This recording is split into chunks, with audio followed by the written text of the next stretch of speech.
ধৈর্য ধারণের ক্ষেত্রে মনে রাখবেন একটা প্লাস পয়েন্ট, সেটা হচ্ছে যে যখনই বিপদ আপদ আসবে তখন আপনি এই কথা মনে করবেন না যে এটা আমার শেষ, আর মনে হয় কোনো সুখের দিন আসবে না। যদি এইরকম নেগেটিভ চিন্তা থাকে তাহলে অশান্তির শেষ থাকবে না। মনে রাখবেন যে আজকে বালা মুসিবত এসছে, ইনশাআল্লাহ দ্রুত আমার সুখের দিন আবার আসবে। বোঝা গেছে না? সুখের দিন আমার আসবে, এই কথা সবসময় মনে রাখতে হবে। আর মনে রাখতে হবে যে কোনো দুশ্চিন্তা এক সময় দূর হবে, যে কোনো বালা মুসিবত এক সময় দূর হবে, যে কোনো সংকটের এক অবসান রয়েছে। ওয়ান্না মাল উসরি ইউসরা, যে কোনো কঠিনের পরে সরল সহজ অবস্থা অবশ্যই আসবে। আল্লাহ পাক রব্বুল সূরা ইনশিরাহ আলাম নাশরাহ লাকা সাদরাক, ওতে আল্লাহ বলেছেন ফাইন্না মাল উসরি ইউসরা ইন্না মাল উসরি ইউসরা। মুফাসসিরিনগণ যারা তাফসীরের পণ্ডিত তারা বলেছেন আল উসর মারিফা, তার মানে একটা কঠিন।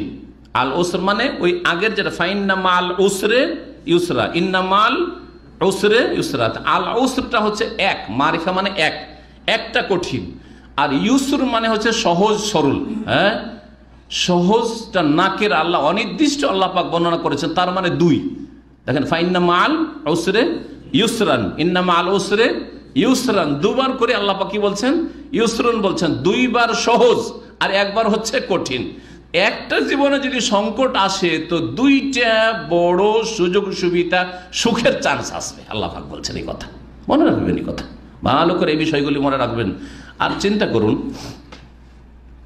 করুন আপনার জীবনে কতদিন আপনি অসুস্থ থেকেছেন আর কতদিন সুস্থ থেকেছেন, দুটোকে আপনি কম্পেয়ার করে দেখেন তো দেখি, তুলনা করে।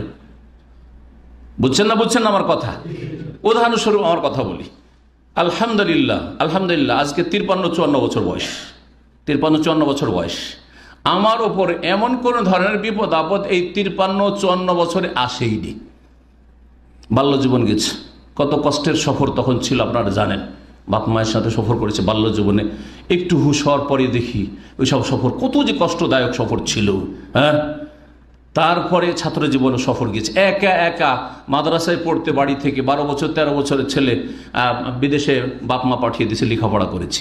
আলহামদুলিল্লাহ কোনো বিপদ আপদ আসেনি। এসছে কি? তারপর আসল শিক্ষকতার জীবন, হ্যাঁ, মদিনা ইউনিভার্সিটির জীবন, তারপরে শিক্ষকতার জীবন, তার আগেও শিক্ষকতার জীবন, কোনোদিন কষ্ট আসেনি। দাওয়াতি ময়দানের জীবন, কোনোদিন কষ্ট আসেনি, বালা মুসিবত আসেনি। সামান্য মাঝে মধ্যে হালকা অসুখ বিসুখ সামান্য কিছু হওয়া, এটা স্বাভাবিক, তাই না?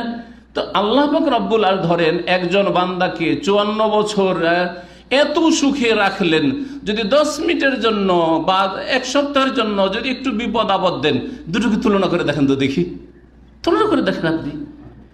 এইভাবে আপনি আপনার জীবনে ফিট করেন।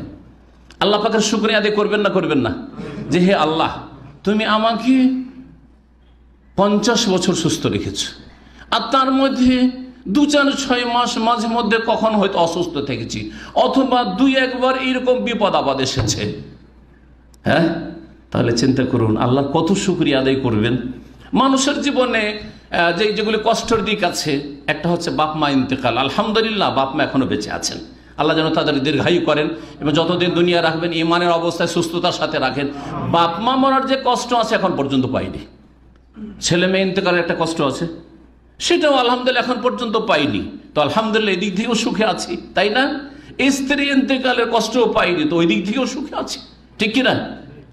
চুরি ডাকাতি, হ্যাঁ, আর ছিনতাই, এইসবের বালা মুসিবত আসেনি।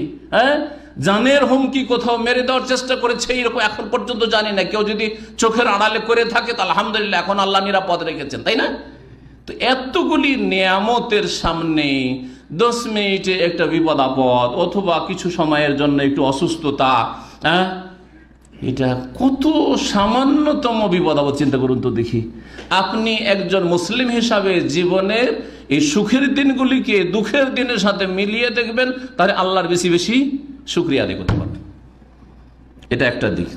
আর একটা দিক হচ্ছে যতই দুঃখে থাকেন না কেন আপনার চাইতে দুঃখী পৃথিবীতে আছে না নেই?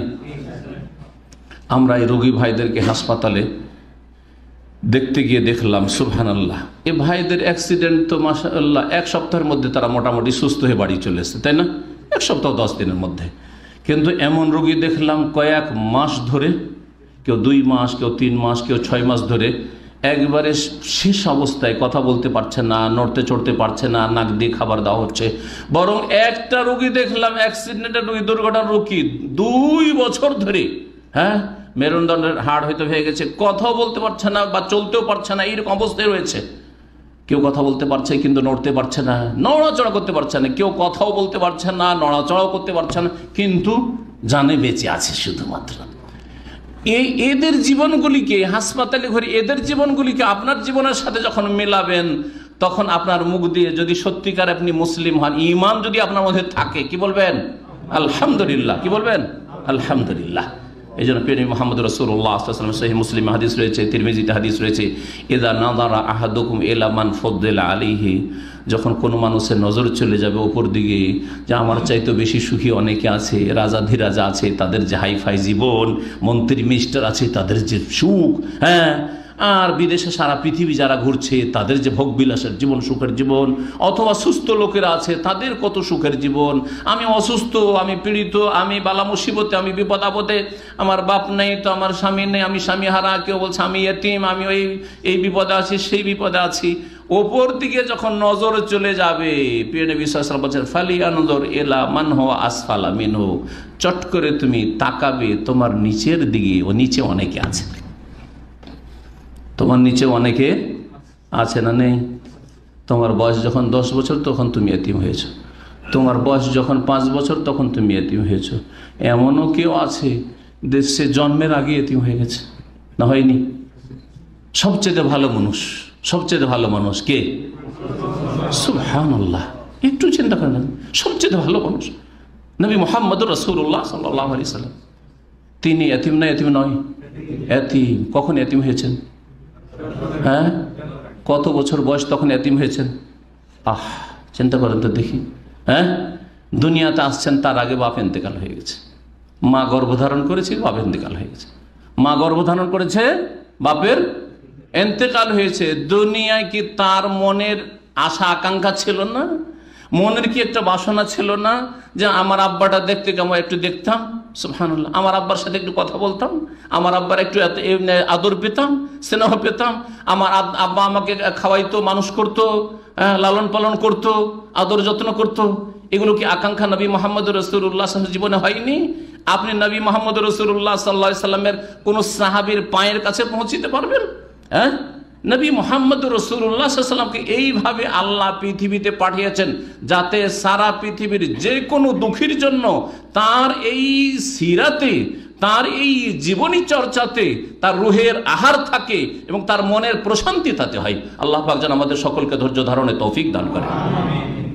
যখনই মুশকিল হবে তখনই আল্লাহ পাক কি করবেন? আসান করবেন। ভালো করে মনে রাখবেন। আর মনে রাখবেন